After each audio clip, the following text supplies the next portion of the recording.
So one of the crazy things I remember about these fishing stories were some of our nighttime experiences. Because you guys would like rent like maybe a room, Well, he have a bunch of beds in right. one room. Red had a place where when we would get a better rate on, and there'd be 5 or 6 beds in an extra room by itself maybe and stuff like that. And we always got this one. And this one year I think this is when some of the guys from the Phillips quit coming. Yeah. Because you remember they stopped. They all stopped. Yeah, I don't remember that. But we kept But you going. started bringing people from Kansas City. Kansas City, we brought 5 or 6. In fact, Everybody brought their own boats. Padley, and that trip that we're talking about, if you remember, Padley bought that great big white van, and we hooked our boat on the back of that, and then we welded another thing on the back of our boat, a hook for a trailer hook, and we hooked Webster's boat, Dick Grogan's boat on that, and then we flipped Webster's boat on top of ours because they were the same size. So we had that van with all of us inside the van, and you and all of us in there. It's like the Beverly Hillbillies going to Oklahoma to fish. And that's boats exactly on top what of we boats. looked like. We looked like hillbillies coming in, and the old boy that when we went through the gate to the turnpike down there on that one spot, he looked at this and he looked at that, and he says, "I don't even know how much to charge you." And he said, "You're supposed to charge by the number of wheels or something like that down there." Yeah. And so you got anyway, a good deal on the turnpike. yeah. And But then we get all these guys in the same room at night. and to there sleep. we were, and we'd been out fishing all day long. Right. And then one of your best buddies, Bob Padley's a Vietnam vet. And then one of your other good buddies, Bob Webster. And Webster was in a room because he snored so loud that we put him in that room down there at the corner. So And then Bob Padley was right in bed there.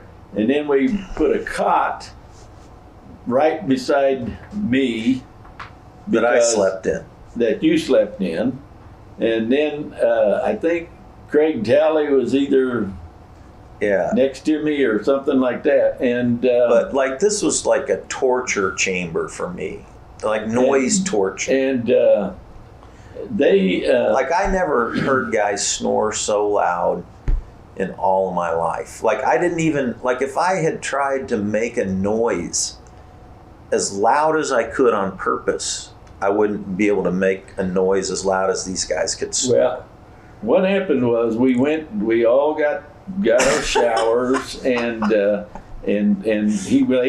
we were in our bed. We laid down in our bed that night, and then God. you were laying there sleeping, and all of a sudden, in the middle of the night, Everybody was sleeping but me. I wasn't sleeping. no, you were sound asleep at first. Well, I And fell all of a asleep. sudden, I go to bed those two- early to try to get to You sleep did before that- they started no, snoring. You did that the next day.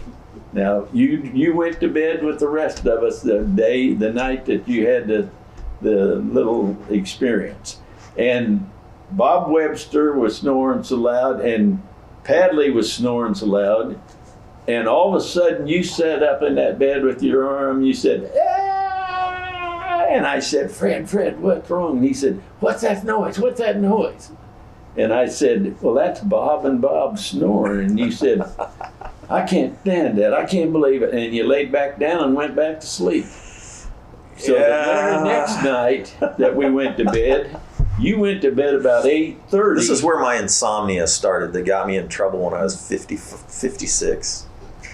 And the next night you went to bed at 8:30, and you tried to beat everybody to sleep. You went to sleep before everybody else did, and you didn't wake up one more time. I don't know. No, you didn't. I didn't wake up scream then. again. No, you didn't ever. I remember laying scream. there. My version of the story is I remember laying there and it was so loud it had woken me up, and I laid there thinking, how can I get him to stop long enough so I can fall back to sleep again? And I finally came to the conclusion if I screamed loud enough, it would stop him just enough time No, that wasn't for the me story. then to fall back to sleep. So I just got up and screamed as loud as I could. You didn't get up. You sat up in bed. I sat up, you just screamed, said that you and went they in- both kind of jarred him a little bit. And they went, that- and then they got a little bit quiet. And I laid back down really fast and tried to fall back to sleep. Well, That's my version. That's your version, but it's wrong. And because I was sitting there with my arm around you, and I was saying, Fred, hold on. I said, that's just Bob and Bob snoring. And then you told me something about, I cannot believe that. And then you went back and laid back down and went to sleep. Yeah. And then the next night you went to bed early. Yeah. Because you wanted to be asleep before they I ever still were. have nightmares of that snoring sometimes. That's my insomnia problem right there. And then that was one of the nights that They remember it. yes. I woke them up. Oh yeah. Padley remembers it. Bob, bless his heart, Bob Webster has passed away since then, and but Bob Padley, he could we called him now on the phone. He'd tell us all about it. He knew would all about it. testify. He would testify. But you got to remember though, I don't know what Padley ever did, but he quit snoring Years later. years later. Yeah, it was a miracle. That was a miracle. I don't know what he I've did, seen a but I few never bona fide did. He miracles never in my did life. tell me what he did or anything. Yeah. And of course, he was my fishing partner for 48 Yeah. years. Me and I think him he owned had a boat surgery or together for something. 48 years. That was miraculous. Yeah.